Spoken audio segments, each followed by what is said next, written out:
মেট্ৰিকলৈকে ঘৰত থাকিলে। Matric pass কৰি সি বাহিৰে পঢ়িবলৈ গ'ল আৰু মেট্ৰিক পাছ কৰি সি মোক কৈছিলে মই ছায়েন্সতহে পঢ়িম, আৰ্টছত পঢ়িব হ'লে মোক দোকান লখিমপুৰত খুলি দিবা। তাৰপিছত ইচ্ছা লখিমপুৰলৈ লৈ গ'ল। লখিমপুৰত হায়াৰ ছেকেণ্ডেৰী পঢ়িলে। তাৰপিছতে BA-টো কটনত পঢ়িলে। কটনত পঢ়ি আহি মা মই 2 বছৰলৈ দিল্লী যাম। তাৰপিছত আকৌ দিল্লীও গ'ল। তাত সি মাষ্টাৰ ডিগ্ৰী কৰিলে আৰু টিউশ্যন কৰে। টিউশ্যন কৰি বুলি মানুহবোৰ পইচা দিয়ে, সিও নিজেও চলে, চলি মেলি এতিয়া আজি এই পৰ্যায়ে পাইছেগৈ।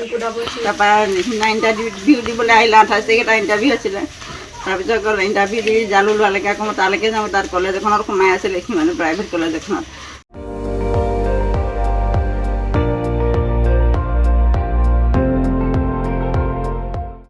আপুনি চাই আছে ND24, সৰ্বশ্ৰেষ্ঠ নহয় সৰ্বোত্তমৰ দৌৰত।